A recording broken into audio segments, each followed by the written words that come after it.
To know you a little bit, how many of you are engineering technical field, STEM? Raise your hand. I know that corner. About half, yes. And then are you guys business? Yeah, raise your hand. Your business, marketing, accounting, finance. So who we did not cover? Other than STEM and business, what do you do? Designer. So the artistic side of you. Wonderful. Very good. So I'm going to tell you a little bit about my background, and then, is it remote control or not? Okay, so I actually have my own. I can figure it out. So I was an engineer from years back, but I would want to just set expectation. These are the areas that we're going to cover for positive relationship. It's about people skills, soft skill, and then career planning. And then value-based communication. Sorry, I'm trying to find the remote control. You don't think that one works, but there you go. Okay, I can use this.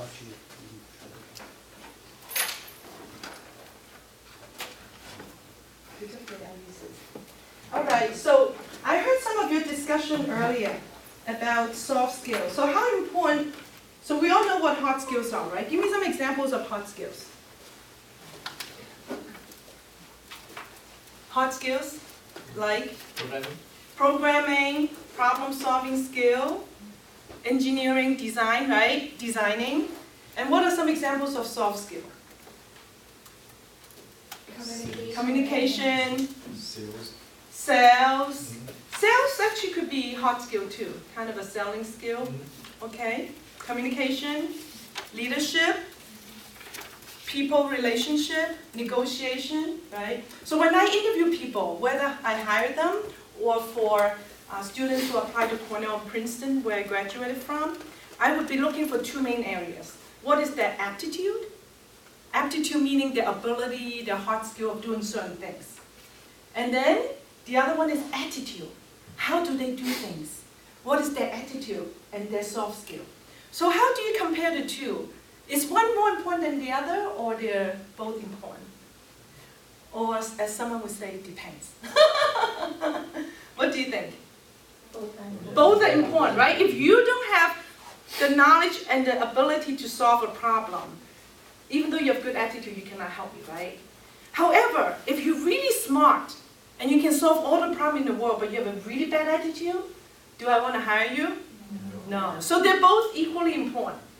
Okay, so so are you, set expectation, that's something you want to learn, right? And which area do you have more interest? So give me your hand to show those who want to learn how to build positive relationship.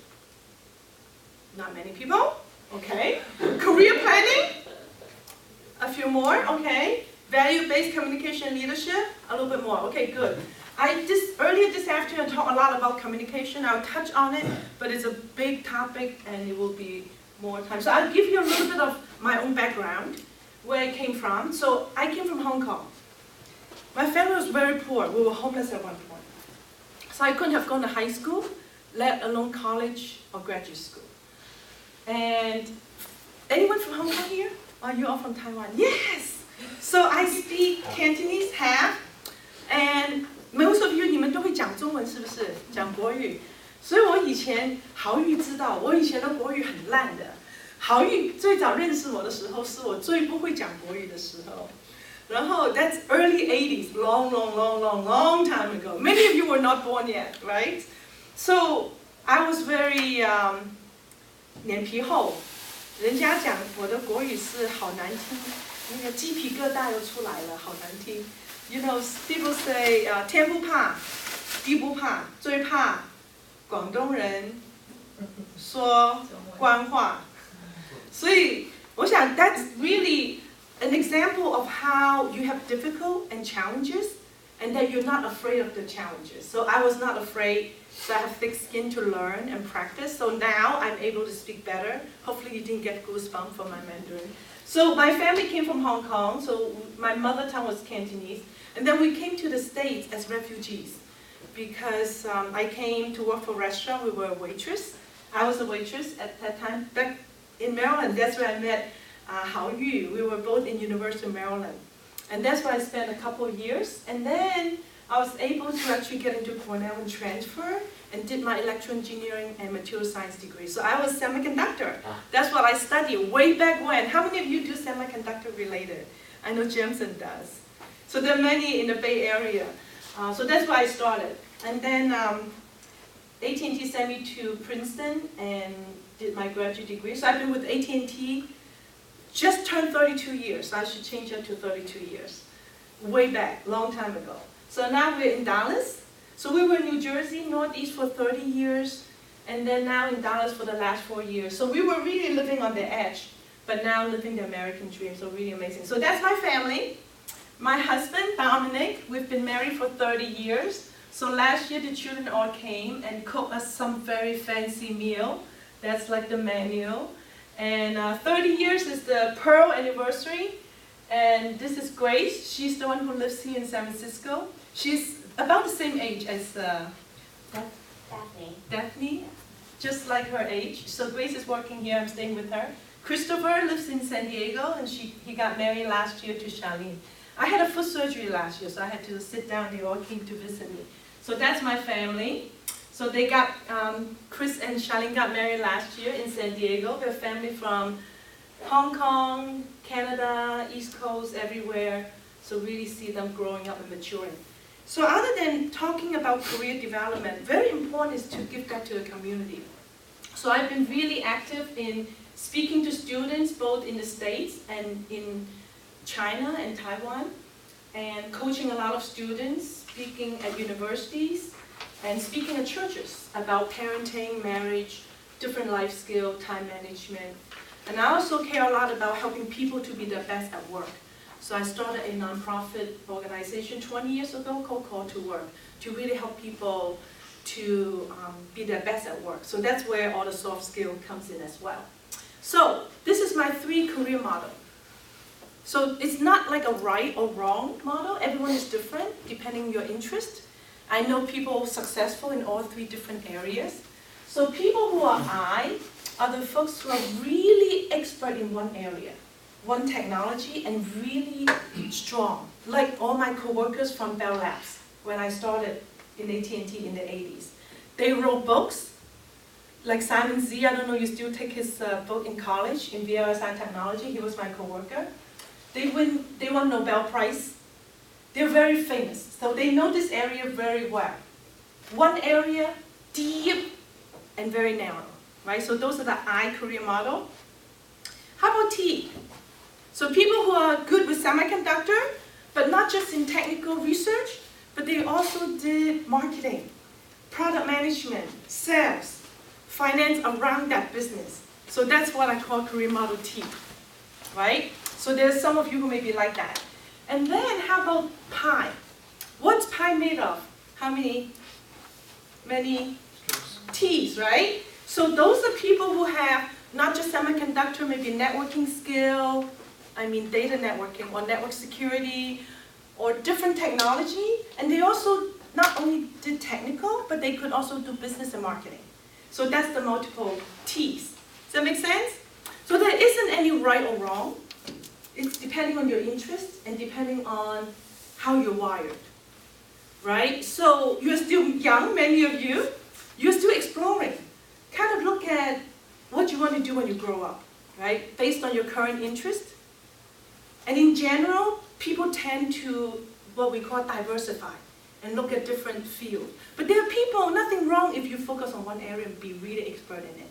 So this afternoon, I talked to the other group on personal brand, which has to do with how do you present yourself and how do you kind of showcase your differentiation. What is unique about you? So each one of these career models have its own differentiation. If you're you're very good in that area, we're going to count on you because you know everything about anything that we need to know in that field. Or if you have T, then you can help us both in technology and multiple functions on the business side. But if you're Pi, we can count on you on looking at different industry and how they all work together, right? Because you know the different technology. So do you have any idea if you think you belong to any one of those models? Do you think you know yet? Or you're not sure? Anyone? Yeah, Jensen? Probably T, yeah. You think you're T because you did semiconductor, technology, and then you did something else? Function? Because it's not a lot of different technology come up with a machine. Yes. So, different type of sensor technology or the semiconductor or something. So, because you were actually mechanical engineering and aerospace engineering. Aerospace. Aerospace, yes. So, if you look at my career, I started semiconductor, electrical material science. Semiconductor, I was in the clean room wearing those bunny suits. We were working on semiconductor, the chips, long, way back when. And yet, I didn't only publish paper and I presented in conferences. I also did product management and marketing. So I branched out. So then I became a T. Then throughout the rest of my 32 years in AT&T, I changed into business marketing. I did web hosting, application management, network security, many different technologies. And then I did different functions, not just technical, but also marketing and supporting sales. So, what do you think I am? Am I an I? Am I a T? What am I? Pi. So that's how I'm wired, because I enjoy learning new technology and then applying them and doing different functions. So you can see kind of moving around. Every career move I've made about every 3 years or 4 years, there's always some, and I'm going to talk about career development. How do you make your career move, right? It's always building on what I was able to bring in from my old job with what I'm good at. And I'll show you my personal brand. What can I bring from one job? And then to the new job, what are the new skills I can pick up? So it's very interesting. I'm just in the middle of looking at another career move potentially right now. And it's exactly that. We call that 80-20 rule. How can you bring at least 20% of your past experience and skill into the new job while making the other 80% of the contribution and learning new things in the new job? So that's how I've learned over my career. So just to reflect on my past journey, knowing how I was living on the edge and now living the American dream, it's really a lot of miracles. And just to share all my value and my foundation is based on my Christian faith that really helped make all this possible, because a lot of miracles in my life. And to be honest, I was actually a troublemaker before I became a Christian, and then was really bad temper, and then really changing to a peacemaker after I became Christian. So that's pretty amazing. So when we talk about career ladder versus career ladders, have you heard of the term career ladders? No? Yes? So you know what a career ladder is? Ladder is easy, right? So you kind of a step at a time, right? A rung at a time, and you go up your career. For example, I was in R&D engineering, right, where I started in 1985 with Bell Labs. And I could be engineering, or they call it distinguished member of technical staff. And I could be a manager for the engineers. And I can become a director or VP. So kind of a ladder, you go up pretty much around that field. So that's a ladder, right? Straight. So what's a lattice? You could go from being an engineer and then to a designer, or then you can become a product manager before you go up to the next level. So lattice, you see how they go? Also horizontal, right? And what does that do for you in a lattice? So instead of going up, having a higher title, what does a lattice do when you go across? What do you learn? New skills, new functions. And this is actually a very big thing. I would imagine same thing here. For the young people, we have some leadership development program. And we actually designed it in a way that they have 3 rotational jobs in that year and a half of leadership development, where they have 6 months in the field working with customer support operation. They have 6 months in the headquarters doing marketing. And then they have 6 months doing something else. That way, they're exposed to some key functions in the company. And then they can decide, well, we can decide whether we're going to hire them or not after the end of the 1.5 year leadership program. And then they can also decide which one works for them, right? So that way, in the lattice, you are able to expose yourself to different parts of the company and different function, and that could help you decide which one works better for you. Does anyone have that kind of experience in your career? Being able to look at different functions? Yeah, right? Give me some idea, example. I mean, I work in the whole financial planning area, so I hopped around different aspects. And my last role was VP of a financial firm. So I got to really see the operations, compliance, the sales role, the planning role itself, so many different aspects. Right. Did you see the benefit of that? Yeah, definitely. Right. Yeah. So again, if you are wired as an I, doesn't mean that we have to force you to change it, then you may just stay in the ladder. But if you are flexible to learn the other's technology, that's what I mean by career ladder. So I moved from one field to another while I was progressing in my career. But doesn't mean that progressing your career in the title is the only way. That's what I'm trying to explain. So consider yourself and expand your career plan, not just a ladder, but also look at your lattice, how you can grow in your skills and in your knowledge. Oh, so this is something I've done. So STEM is really big, and especially for women in STEM, so it was a good recognition to receive this Career Achievement Award. I was among the whole industry across the country, not just within AT&T. So what do we want to look for in an employee? So I want to show you 12 qualities, and then think about how these 12 qualities map to what we talked about earlier on the hard skill and soft skill. So there are 12 qualities. Read through this. Enthusiasm, positive attitude, willingness to learn, self-starter, motivated, works well in teams, strong work ethic, well-rounded personality, desire to contribute, volunteer, extracurricular area, basic math skill, literate, reading, and writing. So there are a total of 12. How many hard skill? 2. How many soft skill? So we were saying how they are both important. In this case, as employers are looking, did you see how the soft skill come in? Right? It's a lot of what? How you do things versus what you do. So in AT&T, when we rate performance, those are the 2 areas we look for. What have you accomplished? That's usually what you put in your resume, right? So I'm giving you an idea in your resume. Make sure you don't just put the what. The other is what? How. How have you accomplished them? So the how are the what? Soft skill. How do you do them? Right? So in your resume, in the what, when you put in your resume, make sure you know what's very important in your what? Not just English. What else do you need? Numbers. Yes. What kind of numbers? Like your achievement, like percentage, how you grow your business, like KPI, how you grow your KPI. Key performance indicator. Yeah. So numbers, exactly. So make sure you have numbers. Quantify your results. Is it number of people you're managing? How much dollars that you create in your revenue? How much time percentage saving, or how many cycle time improvement or customer improvement, customer experience or KPI, right? So the what, make sure you quantify your result. Make sure you also have the how. So you should have some summary of your bullets on your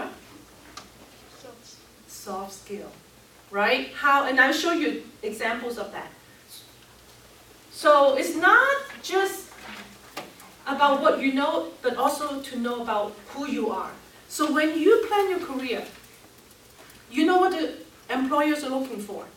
Do you know yourself well? So I have a career development model that's a pyramid, a 5-layer cake, so we're going to walk through that. And then connect to starting with you. You have to know yourself, right? So start with personal brand. So this is my VP who used my name to come up with my personal brand. This is his perspective of knowing me, which is really nice. So I encourage you to do this as your own homework as well. Come up with your own name, acrostic just like that. And hopefully, you don't only come up with it on your own. What else do you need? Who do you want to hear from? Other people? Like? Your manager. Your managers? People you work with, or people who work for you, or even your family and your friends. Because the personal brand is not just what we think, right? But it's also what really people perceive you as, exactly. Now, unfortunately, sometimes when people perceive you may or may not be the same way that you intend your personal brand, and that's where the power of communication comes in, right? How do you, quote unquote, sell yourself, and how do you present yourself? That I talked about earlier in the earlier session.